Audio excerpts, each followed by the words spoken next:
өзүңөрчө ажиотаж кылып алат, мынтип кетет экен, анан тигинтип кетет экен деп. Бизде жаз келгенде эле баягы бир бийликке наразы болгондор келет.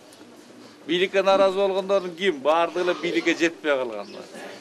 Сиздерге окшогон дыйкандар жерин иштетип, мал аман болсо, шарп болбосо, уйлар сүт көбүрөөк болсо, малдын эти кымбат болсо эле бизге ошол эле жакшы. А бийликке жетпеген саналуу бир Кыргызстанда бир 100ге жетпеген киши бар. Ошо тополоң кылып атат, келет, анча-мынча акчаларын чачат. Ал жакка эми барбайсыңар деген оюм бар менин. Мамлекет болгон күчүн ушу сиздерге эме кылып атат. Ойдогудай болуш кыйын болуп атат, чынын айтыш керек. Ошо эл билмейинче ал чоңдун дагы иши жакшы жүрбөйт. Аким деген элди башкарам дебей, элге иштейин деп иштеш керек. Ошондо гана авторитети көтөрүлөт. Анан кээ мен манас келетат, семетеге келетат дегендер болбойт да. Элге иштеш керек, элге. Эл көтөрөт. Ал өзүн өзү көтөрүп чоң боло албайт эч ким.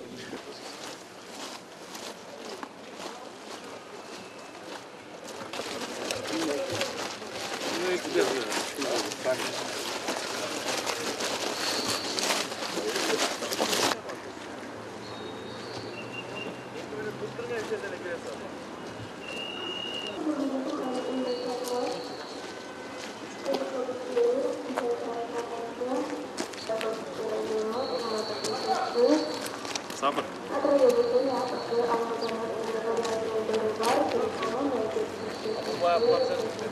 Yok.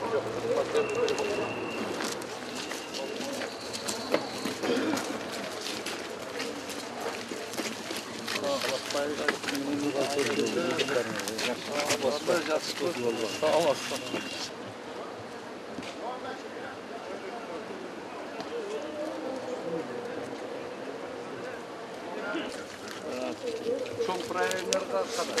Ал жердеги өзүңүз жакшы билесиз, Новай көчөсү бүгүнкү күндө биздин шаарыбызда эң чоң көчө болуп эсептелет. Бул жердеги мына автовокзалды шаардагы элдердин, ушул жерде соода кылуучу элдердин кызыкчылыгы эске алынбай бир тараптуу башталып калгандыктан бүгүнкү күндө андан сырткары мына финансылык каржылоо булактары такталбастан башталып калып, бүгүнкү күндө ушундай маселеге келип турабыз. Мына өзүңүз келип турасыз, жакшы болду. Ушул мына 400 метрликтин канчалык зарылчылыгы бар? Бул канчалык зарылчылыгы бар? Ким негиздеди? Канчалык необходимости бар эле? Мында ландшафтный эмелер, шаарлар көп эле дедим, сен архитектор катары билесиң. Вопрос болмосун бул биринчиден мурдакы кен планда дагы. Анан кечээки биз ичинде башкалар болуп ону бекитип калган көпүрө экен. Ошонун негизинен акчанын көпчүлүгү.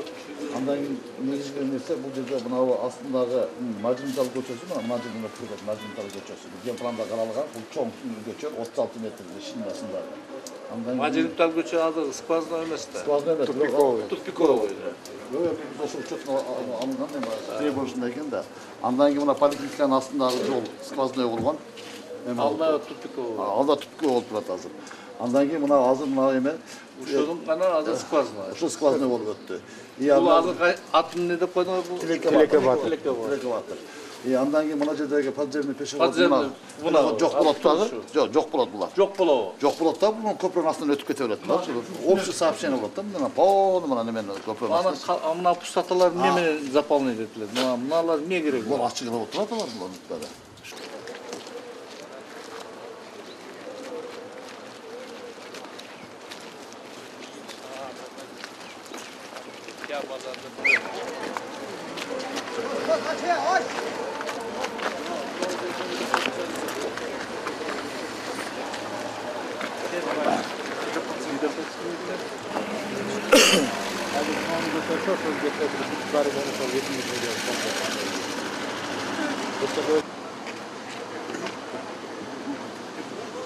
Ой, блин.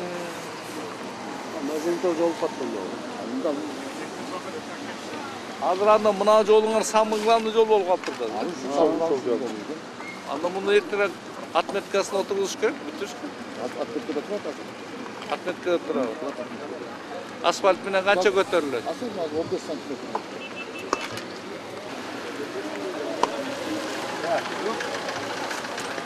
Mına köprünün başı o. Mına köprünün başı. Köprünün başı. Уже emetik turabız. Rapor deputatların çoğaltmasın. Deputatların ama biz respublikалық бюджеттен sizler 40 berip atsaňar da biz 60 berýär. Это 6 жыл құрабыз. 6 жыл только көпірөнүн өзүн құрады. Анан кейін андан ары да бар. Balki.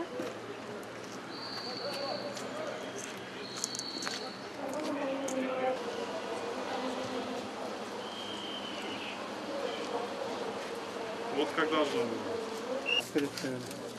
быть? 20 milyon болса, биыл 1-сентябрда бүтөт. Не болады бұл жерде? Бұл жерге корпус болады? Чоң зал болады. Зал болады. Конференц залы болады. Екінші этажында бір малый актовый зал. Анан кейін основной класстар. Анан кейін шестущий корпус менен связь болады. Азыр биз мына жерде чоң көпүрөгкө барып келдик. Бул көпүрөк ичине саясатташып та кеттик.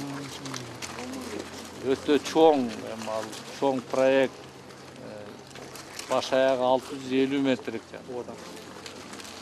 Азыркы эсептелген баасы 470 миллион магылы көпүрөнүн өзү эле экен. Анан жанындагы обустройстволору менен 600 канча болот дедиңиз? 150 milyon дополнительно. Это где-то 700 milyon тегерек. 700 миллион. Болгону былтыр 40 миллионго башташыптыр. Быйыл да 40 миллион коштуптур. Унтуп 40 миллиондон эметсе бир 15 жылда араң бүтөт да. Анан ошол башка инженерди чечимди издейли деп азыр адистерге тапшырма берели деп атабыз. Кандай дейсиздер? Анда чоң көпүрө болуштун кажети деле жок да. Биз бул өзүбүздүн шаарыбыздын өзүнө ылайыктуу ландшафт бар. Ошол ландшафтты использовать этишибиз керек. Биз аны бузсак, анда баардык жерде бул өзүдөн тиги өзгө өтө турган эки кырды бириктире турган 10 адыр менен бир адырды бириктире. Анда туура болбой калат да. Кандай дейсиздер? Эми интеллигенциясыздар мындай кыйын эсептер жашаган дейсиздер. Идеясы жакшыдыр, бирок бүгүнкү күнү Кыргызстандын экономикасы көтөрө албайт да. 1 миллиард сом өтө көп. Бүтпөй калса да болбойт да. Бүтпөй калганга жол бербейбиз. Өзүбүз кулайыктуу шаар кылалы. Шаардын кеңештин депутаттары менен да сүйлөшөм, баардыгы менен сүйлөшүп. Биз кичине жеңилдетели деген оюбуз бар да, кандай дейсиздер? Интеллигенция эмне дейсиңер? Же дагы эле баягы интеллигенция кухняга кирип алып эле чоңдорду жамандамай кылып отура беребиз. Интеллигенттердин айта турган убагы келди, болду, эми көчөдөгүлөргө токтолду деш керек. Шартка жараша кылыш керек. Мүмкүнчүлүгү жараша кылыш керек. Айтылбай турган сөз эле айтылып кетти, өзү эле болуп айтып атам. Өткөндө президент менен келгенимде мени бир уят кылды, мен эжекелерим ошо жерде. Аны баарыңар билесиңер, кайталаштын мүнөзү жок. Кайсы убакта ошо түштүктүн аялдары ошо чоңдорду кыйкырып чакырып эмет. Кандай болбош керек. Мен эми ачуураак айтышым мүмкүн сиздерге. Мындай ыйман деген жок болуп баратат. Көчөгө чыкканда эле ушу кыздардыбызды алдыбызга салабыз, эркектер болсо артта турат. Ошто мен деген интеллигенттер бар эле. Алардын үнү чыкпайт. Анча-мынча ура патриоттор ошту бөлүп алабыз десе да учунбайсыңар. Ошту бөлүп алса каяктан бөлүп алат? Кыргызстандан бөлүп алат. Эмне кылат? Урматтуу интеллигенттер, мен сиздерге мына мектеп салып атканыңарды колдойбуз. Өкмөт колдойт, сөзсүз түрдө жардам беребиз. Бирок сиздер дагы ошо Кыргызстандын келечегине чоң салым кошот деген. Кыргызстан качан гана бирдиктүү болгондо. Мына азыр башка мамлекетте эмне болот?